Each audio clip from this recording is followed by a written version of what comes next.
With the coach, we're going to give you a sneak peek into my Meaningful Revolution podcast that will be coming out on August 12th, 2022, as of recording this. So next Friday when I'm recording this. So I just wanted to do a little bit of a recap of the season. So if you're probably listening to this, you haven't heard those interviews, but I'll reference them a little bit. I'll have a link below this video on how to sign up on Apple Podcasts if you're interested in that.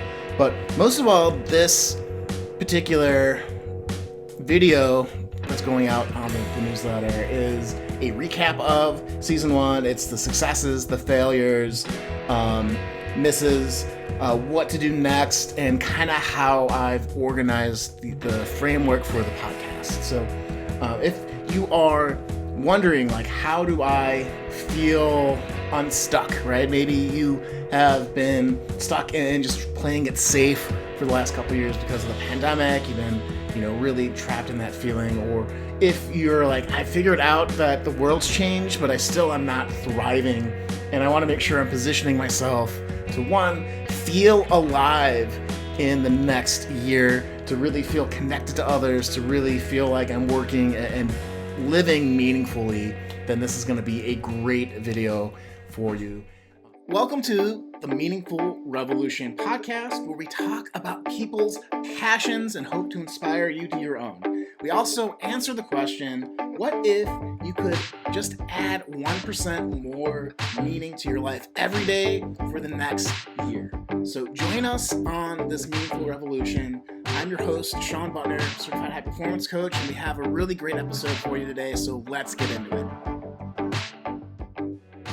All right, welcome back to the Meaningful Revolution podcast. This is the recap of season 1, where we have the wins, misses, next steps, and a little bit of filling in on the model I've been using and I've noticed between my clients and the interviews that we've had that have been fantastic. So first off, I am just really super excited for the work that has been done already, and I'd love to shout out to Emmanuel, Nicole, James, and Michael, and everyone else that has helped make this launch of this podcast amazing.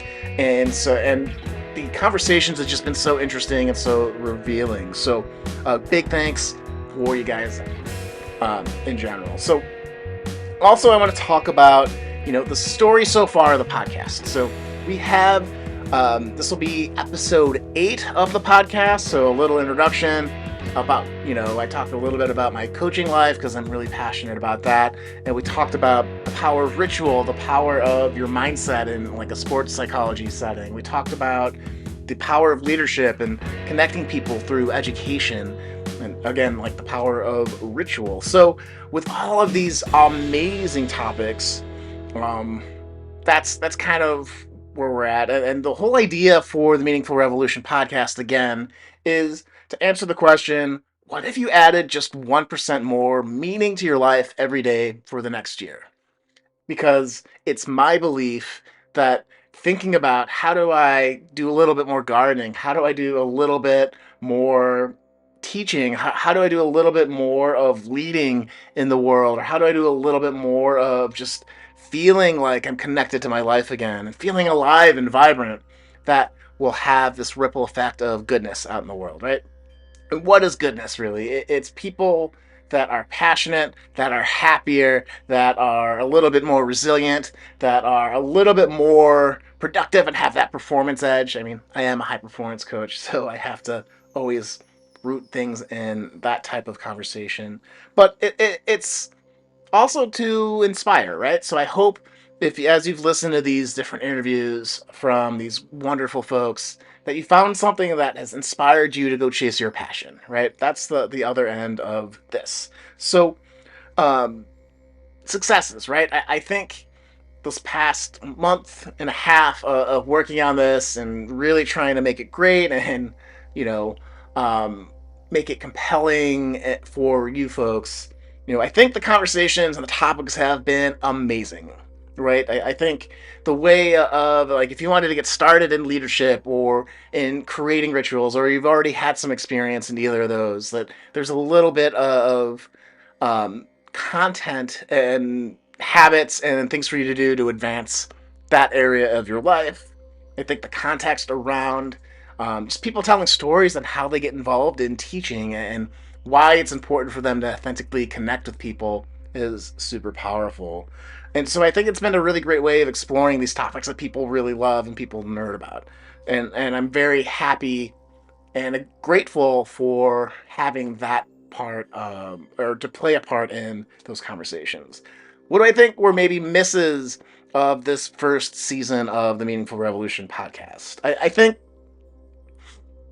trying to be a little bit more explicit and connecting whatever the topic is, whatever the interview is, to the idea of living each day with a little bit more meaning, right? So, I think the original hope was that it would just inspire you to be a little bit more meaningful, but I could probably do a better job of saying like this is how maybe you can approach this and take this into your life and explore it and really connect with it and really see if that's something that ignites that fire in your heart, in your belly to go out and serve and to do good. You know, I think second kind of big issue was there's just some tech issues. So as we're going forth here, you'll probably see changes of formats of the podcast, which is going to be season two. To be a little bit more focused on me just talking to the microphone instead of interviews. One, because I want to just see how that feels. And two, I want to be able to continually have a weekly cadence for the podcast. And I don't want the problem of I couldn't find a really awesome, amazing person to interview and to share with you folks. So that's where that's kind of coming from. Um, Also, like again, like trying to figure out video. I had a couple of the season one podcast folks where the video got garbled or wasn't high quality. There's a couple audio issues. There's a couple of people I interviewed actually. Shout out to Susan. Um, in particular where the audio goofed up and it just wasn't usable because if this is a podcast and you're listening to it and you're hearing clicks and echoes and stuff, I know for myself as a podcast listener, that would drive me absolutely crazy. So I didn't want that for you folks. But so just kind of learning how the different technologies to get the stuff set up, having backup plans. So I just to share, like I use Ecamm Live's interview feature, which is a software for the Mac, to record these because the video is a little bit higher quality, and I had some weird audio issues with it. Most importantly, it did not. I didn't have the option set up to do the split tracking. So without going super into the technical details, that's been solved. I know that backup is now Zoom because that is old reliable, even if the video quality isn't great. But it's a podcast, so we're focusing on trying to deliver that higher quality audio so it doesn't drive people nuts. Um, Third miss that I think that we will be addressing. Third miss that I think we have and that we'll be addressing going forward is going to be really answering that question, like what happens when you live with a little bit more meaning in your life every day for the next year, because I think that idea is so powerful because it's attainable. It's not this big like you have to change your whole life. It's just add a little bit of the things that are meaningful to your life into your day-to-day, whether that's workouts, whether that's seeing your favorite people, whether that's really getting behind and pushing your big idea, your big passion, your big mission out to the world just a little bit each day. I think that'll be great. Um, so yeah, so I think those were three of the main misses. Maybe you agree, maybe you don't, and that's okay. But um, you know, I'm still open for feedback as long as it's constructive. So if you have something that you're like, hey, this could be better, please, reply to any of the emails I've sent you, or you can go and leave a comment on either the Meaningful Podcast Revolutions page on my website, which is linked below this video, or on Apple Podcasts, and I'll get back to you because I really want to make sure that you guys are part of this Meaningful Revolution community, So that's kind of where I'm coming from. Okay, so switching gears out of that, something I thought you guys might enjoy, and something that I've had an idea of, and we can analyze this last season together and really pull out, um, you know, what really helps people find meaning in their life. And before we do that, I'm going to run you through an exercise. I think there's 5 areas that people really do get meaning from. And so, what we'll do is I'll go through each of these. I have you rate yourself on a scale of 1 to 10.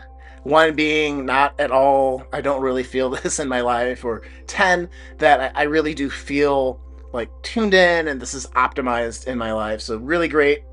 10, not really at all. A 1 on these 5 areas. So the first area is, I feel and have noticed in my clients and in these conversations that people find meaning in doing things, right? They find meaning in action. So, now, scale of 1 to 10, how have you felt that you've been in action the last 6 months, right? And as you rate yourself on a scale of 1 to 10, if you've been in action, if you've been doing a lot, this is like advancing and doing the things that are meaningful to advance your personal projects, the things that you love, the things that you're passionate about, your missions. It's, are you in motion and putting into action and feeling progress, which is another thing. But, you're doing the things that will get you progress and you feel like they're the right things, right? And as you rate yourself on a scale of 1 to 10 again, I want you to come up with 3 words to describe why you gave yourself that number. And why is that so important? Well, a lot of people will go through this exercise and just be like, oh, I'm a 5, I'm a 7, I'm a 10, or whatever. But when you have to attribute this qualitative analysis on it, that's when a lot of these insights can come to help you diagnose on how to get to the next level. Because it's not, hey, I scored a 2. It's not that, hey, you're terrible as a person at getting things done. It's an invitation and an opportunity to think like, well, why is that? How can I maybe raise this to a 3, to a 5, to a 7, And if you're like, I rated myself a 10, it's like, okay, like what's the next level for you? Like what does that next level of making things happen and doing them and being in action look like for someone that is at the top of the game already? So um, I invite you to do this exercise as we're talking, because I think you'll find a little bit about yourself. And I've known from coaching again and from doing this work for quite a bit that, if you rate yourself low on this, you're probably not feeling like, feeling that sense of fulfillment, of advancement, of connection to what's going on around you. And people tend to be a little bit more grumpy or miserable or frustrated or just stuck. So it's a good diagnosis thing. So on a scale of 1 to 10, how are you acting? A second thing, or one thing about doing too, if we look back at all of the interviews that I've done, it's been people like, you know, acting on what they're really passionate about. So learning about leadership, like in Emmanuel's case, and leading people in organizations and pharmacy.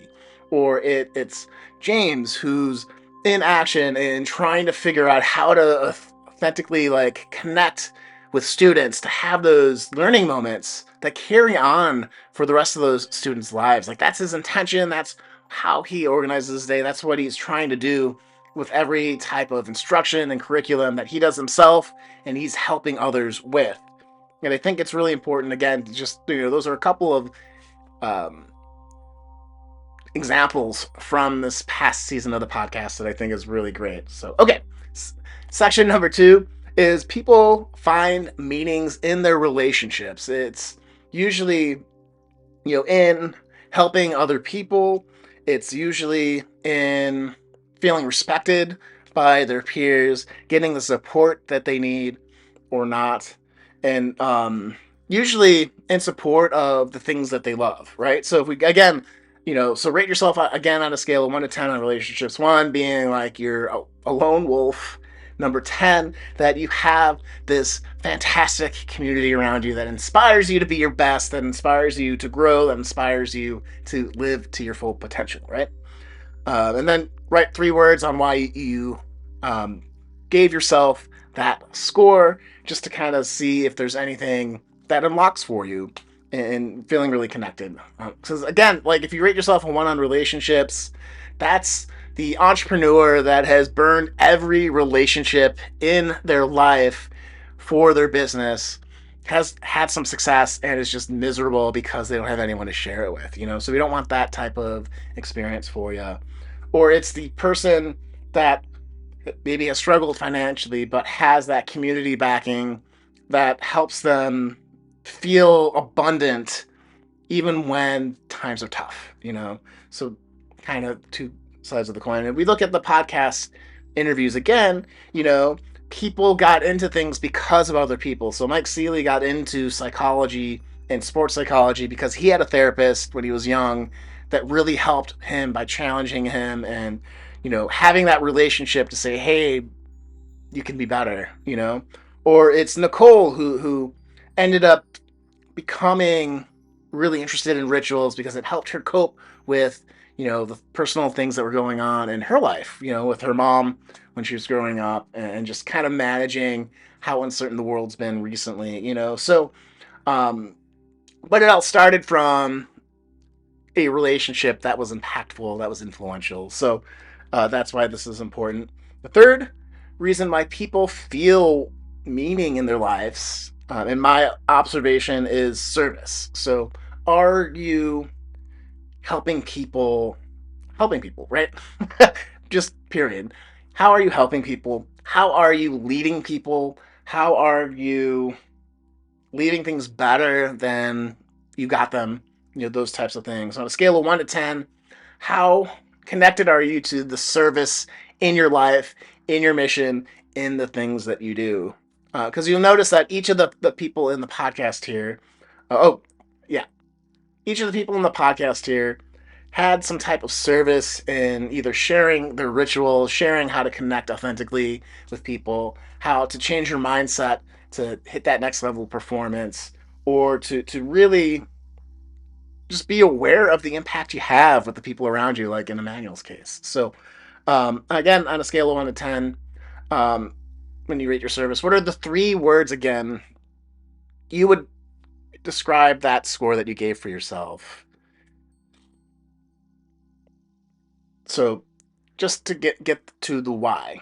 All right, the fourth thing that I think people find meaning in is challenge, right? So how challenged are you? How are you pushed to grow, to develop skills, to learn? On a scale of 1 to 10, how challenged do you feel in your work life or home life or health or just general well-being?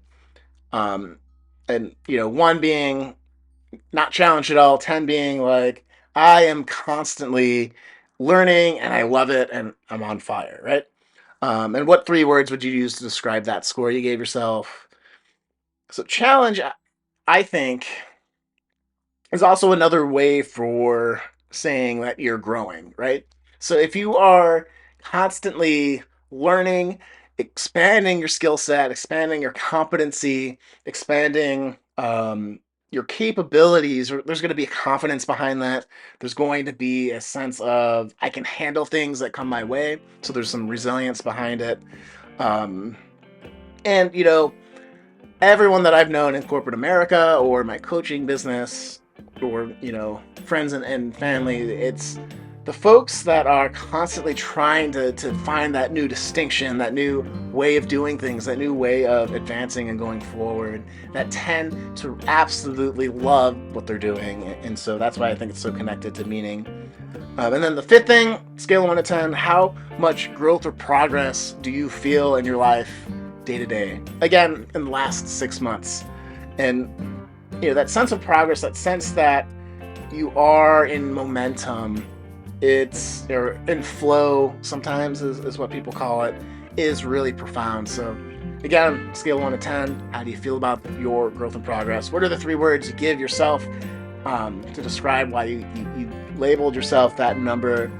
And for each of these 2, like, what could you do to advance to the next level? It's a very simple but important exercise, so I thought I'd share that with y'all.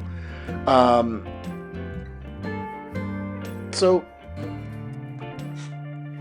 with that model, I wanted to also kind of get into something that's a little bit of topical, and that's like, we're talking about, maybe you've heard of this concept of the Great Resignation, or that, there's been a really good recent jobs report, but a lot of people also saying I can't find people for my job. And just wanted to kind of organize this whole idea in the concept of this framework of, what people find meaningful, right? Because if we know that people find meaning in doing things, in relationships, in service to others, in challenge, and in a sense of progress, it's pretty evident why we were in this situation in the world. So, not to be political, but this is just an observation from me. But, I think what we're seeing now is that there's a lot of people that are leaving organizations that are unproductive, or organizations getting rid of people that are not productive. So this is people that aren't doing the right things to get the value add, to advance and help the customers out, to really make sure that, people are getting results. Because if you're not able to show to an employer or employee, that what they're doing makes a difference, it matters, they have that meaning, then, why do it, right? If I'm just doing busy work, if I'm just trying to cope with the stress of the world and not really get into that performance edge, then, what's the point, And I think a lot of the high performers, a lot of the people at the top of the game, a lot of the people that are really connected to what they do and the meaning that they want in their lives are trying to find the places where they're going to be able to express that the most. So people are leaving organizations because the organizations aren't productive, or they don't feel as productive as they could be. I think the second reason for this Great Resignation and this weird job climate that we find ourselves in is that people are leaving toxic management and toxic teammates and toxic customers. So I think as we shifted from COVID and inflation and the war and all this divisiveness on social media, that people are shifting around because, why would you go to a job where you're going to have customers that scream at you and are extremely rude and can't really think outside of themselves, right? Especially if you could trade that in for a job that has stable hours, pays better, and you don't have to deal with those folks. It's a no-brainer for most people on why they would leave. So I think in this new world, we're seeing, and the people that are winning are the jobs that are productive, right? Are delivering amazing value from the last point, and are able to create this environment where things aren't so toxic or so antagonistic, right? It's not that people can't handle conflict, but this uncivil type of treating people without respect, when there is such a great opportunity for people looking for jobs, looking for good jobs, to go and switch jobs. I think that's one of the big pulls. I think using this framework too, that we talk about service and we talk about making a difference, we talk about feeling connected to the work that you're doing and how it's helping others. People are leaving busy work. So if you have ever worked a job that was completely just BS, where you were supposed to sit in the chair for 8 hours a day or however long, most of the time longer, and you weren't actually doing things that made a difference, that turned the dial, that were in service to your customers, in service to people internally that help them. I think you're seeing a lot of people that are just not putting up with, why should I deal with this busy work? And you're seeing organizations that relied on busy work kind of getting cut out of the economy too in this environment. People are also leaving boring work, so they're not challenged. If you go to your job and you're like, okay, it's the same thing over and over and over again, I don't really see a way to advance. I don't see a way to contribute at a higher level. I don't see a way to grow in this organization.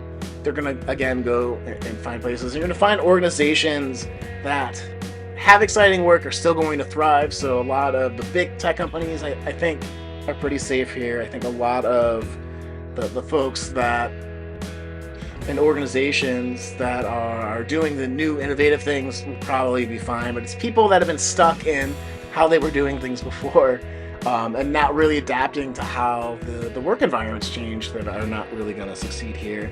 And then, finally, like, people are leaving places, related to challenge, that they don't feel like there's a place for them to grow, to build skills, to build confidence, to really feel like that they're becoming and transforming and becoming greater.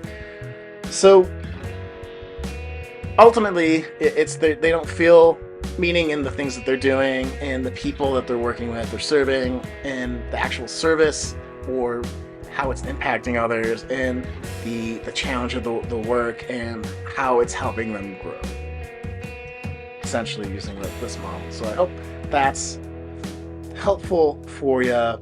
And if you are in a position where you're managing someone and you're like, how can I keep and retain the talent that we have, I bet you there's something in this model that you could think of and be like, oh, I need to tweak this to either help people work on the right things, or improve the environment and relationship to where the company isn't putting up with toxic customers. The company is helping to facilitate this work environment that lets people do the work and cuts out a lot of the drama, So if you're a manager, like, what areas in this framework do you think could really help you, your team, your organization advance? Or, again, in your life, as you were thinking about how you rated yourself in each of these, like, what do you need to do to really make sure that these 5 areas can get amplified or can get leveled up, or that you need to actually shift around to a place that might be a little bit more conducive for it? Because I think that'll help you find a little bit more meaning, help you live a little bit more meaningful. It'll help you advance in your life, create abundance, all that kind of really great stuff. And it's why we do this podcast, and it's why we're here. So thanks for listening to this summary for season 1 of the Meaningful Revolution podcast show. I'm as we go into this next season, again, we're going to be experimenting with doing things a little bit more like this. Hopefully it'll be a little bit more smoother. It will be, because I'm learning it as we go and trying to figure out a good structure for these types of shows. But we'll keep it short, at half hour today-ish. So guys, thank you. Go out there and make sure you listen to the next episode. Oh, and if you would, go to Apple Podcasts, search for The Meaningful Revolution, subscribe, rate this podcast, leave a comment. I'd love to cheer you on. I'd love to hear what you guys think about what's going on here, what we're trying to do, and how to make it better again. So please do me that favor, get the word out. And thanks guys. We'll see you later.